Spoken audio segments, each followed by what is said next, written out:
अरे थक गए सबके सब। साथियों, मैं जानता हूं आप सुबह से हम सबको सुनने के लिए बड़ी शांति पूर्वक से यहां पे इंतजार कर रहे हैं, परंतु आपके साथ साथ हमारे परम पूज्य, हमारे सभी बड़े नेता कई सदियों से सत्ता की इंतजार कर रहे हैं। तो साथियों, अपने सभी नेताओं के लिए, अपने सभी गुरुओं, संतों, महापुरुषों के लिए एक बार जोरदार जय भीम। जय भीम। साथियों, आज यहां मौजूद मेरी सभी माताएं, बहनें, बड़े बुजुर्ग, यहां आज इतनी बड़ी संख्या में शामिल हुए मेरे सभी युवा साथी, जिन्होंने अपने दिन में से इतना कीमती समय निकालकर हमें सुनने आए, तो आप सभी को मैं तहे दिल से धन्यवाद करता हूं।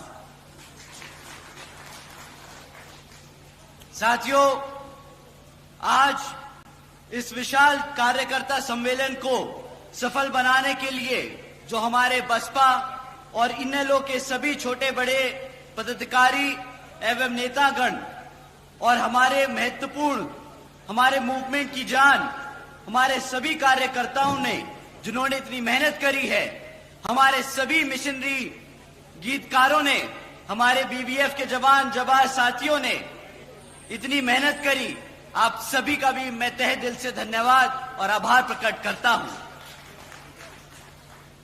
साथियों, मैं अपनी बात आप लोगों के बीच में रखने से पहले अपने हमारे सभी संतों, गुरुओं, महापुरुषों को, जिसमें खासकर महात्मा ज्योतिबा फूले, छत्रपति शाहू जी महाराज, नारायण गुरु, पेरियार रामास्वामी जी, बाबा साहब डॉक्टर भीमराव अंबेडकर जी एवं मान्यवर साहब श्री काशीराम जी को नमन करता हूं।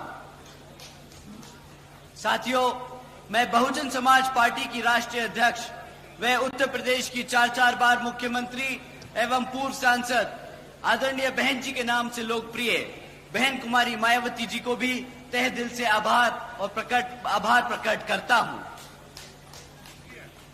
साथियों, जिन्होंने अपनी पूरी जिंदगी बामसेफ, DS4 व बीएसपी के जन्मदाता एवं संस्थापक मान्यवर साहब श्री कांशीराम जी के बताए हुए रास्ते पर चलकर परम पूज्य बाबा साहब डॉक्टर भीमराव अंबेडकर जी के मानवतावादी व आत्मसम्मान एवं स्वाभिमान के मूवमेंट के कारवां को अपने आजीवन त्याग, तपस्या व कड़े संघर्ष से सींचा है, उसे एक राजनीतिक ऊर्जा दी है, शक्ति दी है, एक पहचान दी है तथा उत्तर प्रदेश जैसे विशाल व महत्वपूर्ण राज्य में 4 बार अपनी बीएसपी पार्टी की नेतृत्व में सरकार बनाकर खासकर बहुजन समाज के लिए एक ऐसी मिसाल बन गई हैं, जिससे प्रेरणा लेकर करोड़ों लोग यहाँ हमारे हरियाणा में भी सामाजिक परिवर्तन व आर्थिक तरक्की की मिशनरी कार्य से जुड़ चुके हैं।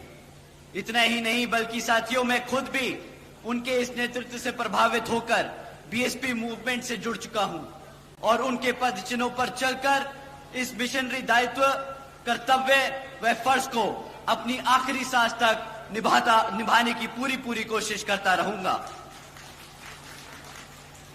साथियों, हमारे alliance partner Indian national Lokdal के संस्थापक व पूर्व deputy prime minister Shri Chaudhary Devilal ji को भी तहे दिल से नमन करता हूं।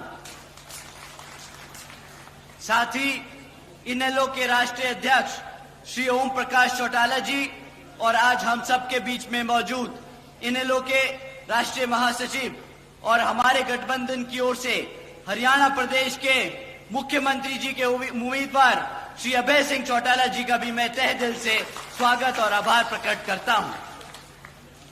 साथियों, आप लोगों के सामने विधानसभा आम चुनाव के मुद्दों को बीच में रखने से पहले मैं हाल ही में ऑनरेबल सुप्रीम कोर्ट के सब कास्ट कैटेगराइजेशन के जजमेंट के बारे में आप लोगों से बात करना चाहूंगा, जिसके संबंध में आदरणीय बहन कुमारी मायावती जी ने भी अभी कुछ दिन पहले ही प्रेस कॉन्फ्रेंस कर हम सबको उसके बारे में आगाह करने का काम किया। साथियों, वो जो जजमेंट दिया ऑनरेबल सुप्रीम कोर्ट ने वो 650 पन्नों का था, परंतु उसकी मूल भाषा मैं आपको बता दूं उसका मतलब क्या है। साथियों, उस जजमेंट के तहत अब राज्य की सरकारें SC/ST के अंतर्गत अपने राजनीतिक लाभ के लिए अपनी मर्जी से किसी भी SC/ST जाति को आरक्षण की सुविधा दे सकती है और अपनी ही मन मर्जी से उसको रिजर्वेशन की सूची से निकालकर, भले वो SC/ST हैं, बट उस SC/ST जाति को रिजर्वेशन के उससे निकालकर उनसे रिजर्वेशन छीनने का काम कर सकती है। साथियों, पहले मान्यवर साहब श्री कांशीराम जी ने और फिर आदरणीय बहन कुमारी मायावती जी ने हमें इसके बारे में कई बार आगाह किया है कि भाजपा और कांग्रेस हमारे SC/ST समाज के आरक्षण के खिलाफ है। वो हमसे हमारा आरक्षण छीनना चाहते हैं, क्योंकि वो नहीं चाहते कि हमारा समाज पढ़ लिख कर अपने पैरों पर खड़ा होकर एक आत्मसम्मान की जिंदगी जी सके। साथियों, भाजपा और कांग्रेस की ये सोची समझी साजिश है, जिसके तहत ये जजमेंट पास कराया गया है। देश से आरक्षण खत्म करने का ये पहला कदम लिया गया है। साथियों, आप सभी जानते हैं आरक्षण की मूल भावना प्रतिनिधित्व दिलाने की है, समाज को आगे बढ़ाने की है, लेकिन उसे बार बार गरीबी मिटाने की आड़ से बार बार आरक्षण को खत्म करने की कोशिश की जाती है। बोलते हैं आरक्षण का मतलब है गरीबी खत्म करना। साथियों, आप सब यहाँ जो बैठे हैं जानते हैं आरक्षण से गरीबी नहीं, प्रतिनिधित्व, रिप्रेजेंटेशन, आत्मसम्मान मिलता है, ना कि गरीबी खत्म की जाती है। परंतु ये लोग बार बार इसे गरीबी खत्म करने की योजना बनाकर बार बार हमारे पिछड़े समाज को हटाने की, आरक्षण छीनने की कोशिश करते हैं। साथियों, ये दलितों को बांटने की शुरुआत है, ये दलितों की आजादी छीनने की शुरुआत है। साथियों, ये संविधान को बदलने की शुरुआत है। ये जो लाल किताब लेकर पार्लियामेंट में खड़े होते हैं शपथ लेते वक्त, ये सपा के लोग, कांग्रेसी लोग, भाजपा के लोग जो संविधान को लेकर शपथ लेते हैं और कहते हैं कि संविधान को बचाने का काम करेंगे, आज ऐसे ही जजमेंट पास कराकर हमसे आरक्षण छीनने का, हमारे संविधान को बदलने का काम कर रहे हैं। साथियों, संविधान बचाने के नाम पर भाजपा और कांग्रेस मिलकर संविधान को बदलने का काम कर रही है। आदरणीय बहन जी ने कहा है कि अगर ये भाजपा की NDA और कांग्रेस की इंडिया अलायंस, जिसमें सपा, आम आदमी पार्टी जैसी पार्टियां भी शामिल हैं, ये सब अगर सच्चे दिल से हमारे समाज के लिए आरक्षण के हितैषी हैं, तो ये सब मिलकर पार्लियामेंट के जरिए से हमारे रिजर्वेशन एक्ट को संविधान की 9वीं सूची में डालकर उसको हमेशा के लिए सुरक्षित करेंगे। परंतु साथियों, इनकी नीयत नहीं है। आज सुबह ही आदरणीय राहुल गांधी जी ने भी एक प्रेस कॉन्फ्रेंस कर स्टेटमेंट इशू किया, जिसमें कहा उन्होंने कि पंडित नेहरू जी ने और महात्मा गांधी जी ने आरक्षण के लिए खूब लड़ाइयां लड़ी हैं। वो चाहते थे कि हमारे SC/ST समाज को आरक्षण मिले, परंतु यहां मेरे सभी SC/ST भाई जानते हैं कि किस तरह पंडित नेहरू जी ने और महात्मा गांधी जी ने बाबा साहब को पार्लियामेंट से दूर रखने का काम किया।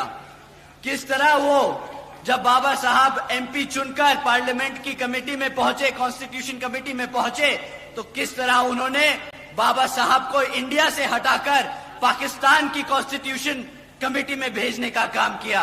साथियों, उन्होंने कदम कदम पर हमारे बाबा साहब को नीचा दिखाने का काम किया, कदम कदम पर उन्होंने हमारे रिजर्वेशन को छीनने का काम किया।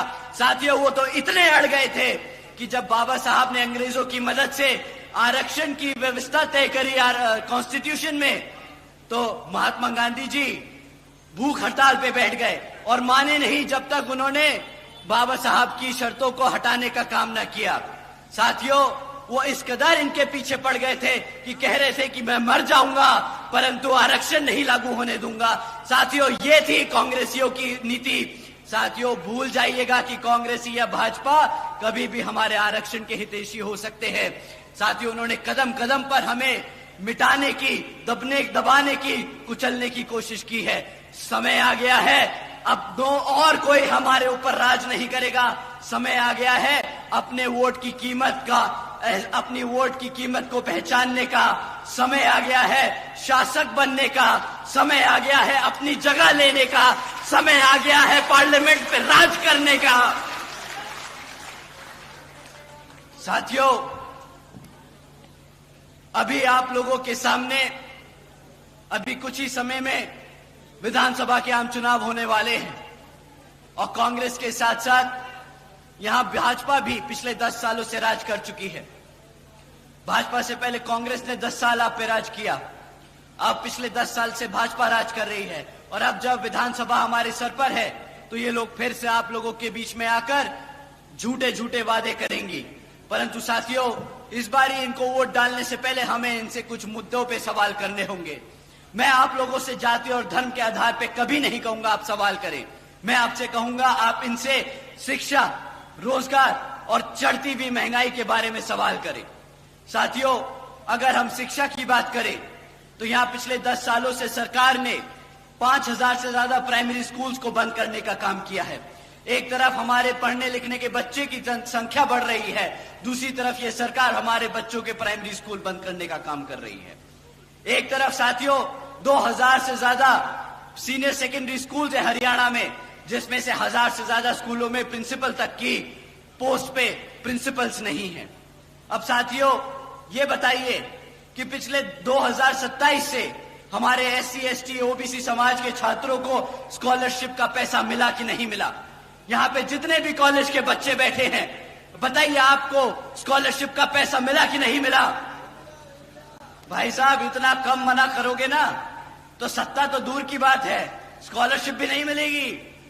तो अपनी जो दर्द और दुख है उसके लिए आवाज उठाइए और बताइए कि मिला कि नहीं मिला।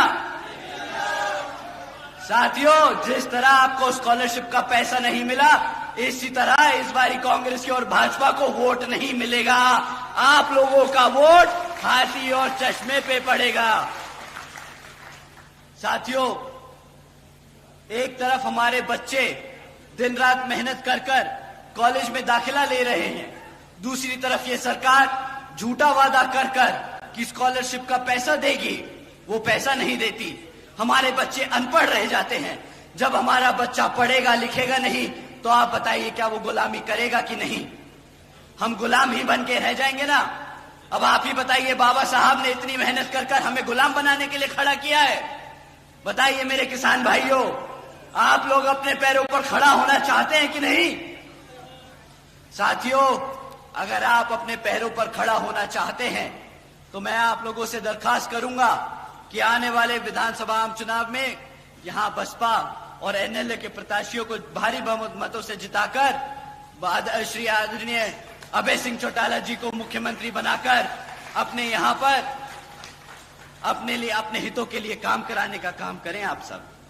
साथियों, एक तरफ ये भाजपा और कांग्रेस वाले हैं जो इस तरीके की काम करते हैं, इन नीतियों पे चलते हैं, और दूसरी तरफ हमारी आदरणीय बहन कुमारी मायावती जी की नीतियां हैं जिसके तहत चलकर यहां पर भी हरियाणा में उसी संख्या में, उसी ताबड़तोड़ तरीके से यहां पे काम किए जाएंगे।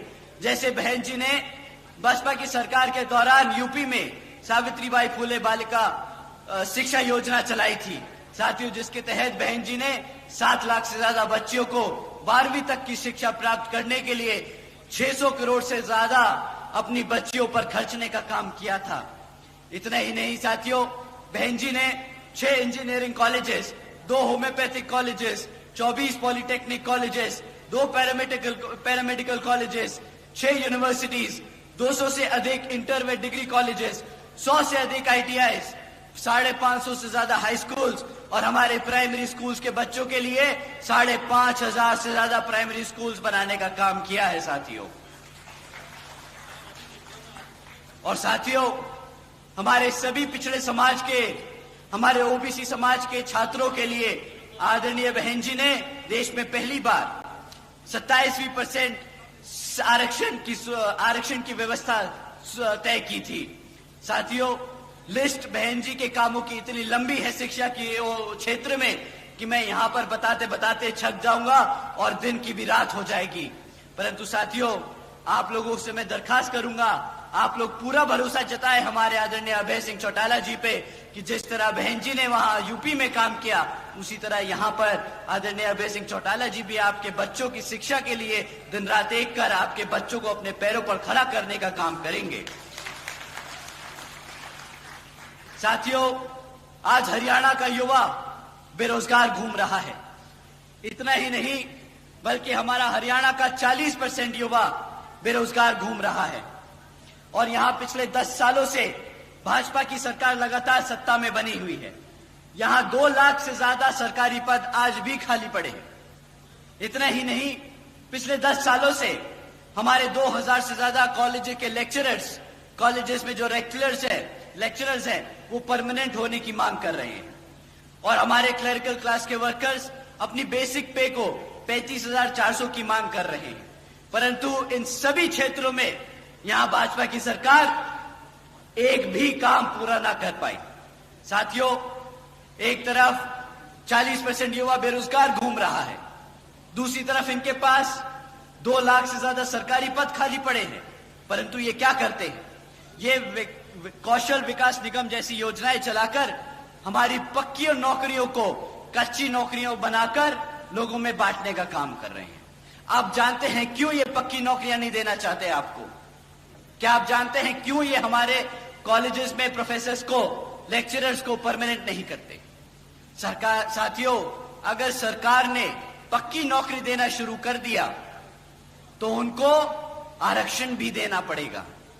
अगर उन्होंने हमारे कॉलेजेस में प्रोफेसर्स को पक्का कर दिया तो उन्हें आरक्षण देना पड़ेगा। साथियों, जिसको 55 रुपए से बढ़ाकर 100 रुपए प्रतिदिन करने का काम किया था और अपने अन्य पिछड़े वर्गों के क्रीमी लेयर की वार्षिक आय को भी 3 लाख रुपए से बढ़ाकर 5 लाख रुपए करने का काम किया था। साथियों, इतना ही नहीं, हमारे किसान भाइयों को जानकर अच्छा लगेगा कि बहन जी के शासनकाल के दौरान आदरणीय बहन जी ने अपने गन्ना खरीदने के दामों को रातों रात दुगना कर दिया था और हमारे किसान भाइयों की आमदनी दुगनी कर दी थी, जैसा उन्होंने वादा किया था।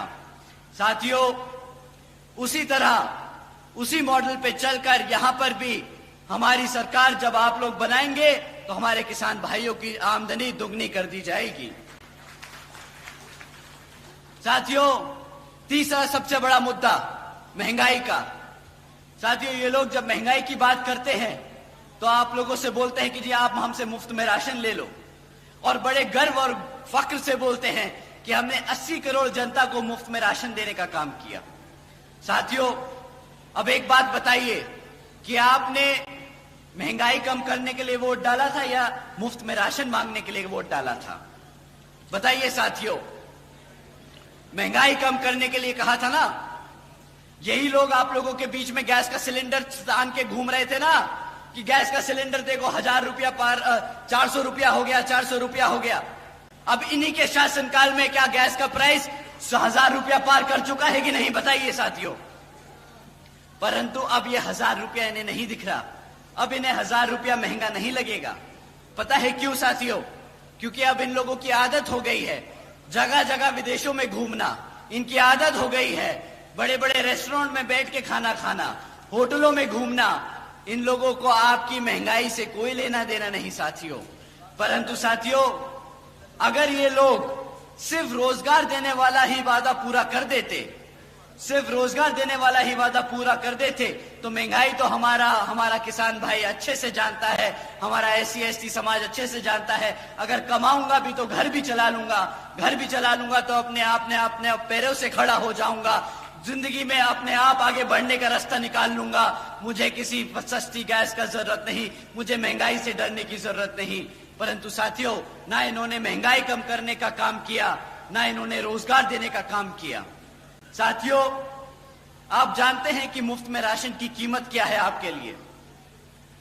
1000-1200 रुपये से ज्यादा महीने का राशन नहीं मिलता किसी को मुफ्त में, और साल का अगर आप गणित लगाएं तो 12,000 रुपए से ज्यादा का राशन नहीं देगी ये सरकार। परंतु अगर आपके घर में से एक एक बच्चे को रोजगार मिल जाता तो कम से कम 20,000 रुपए महीने की वो आमदनी कमाता, साल की 2 लाख रुपए की आमदनी कमाता। पर ये भाजपा वाले घपलेबाज हैं, आपको 12,000 रुपए का राशन चिपकाकर आपसे 2 लाख रुपए चूना लगाते हैं।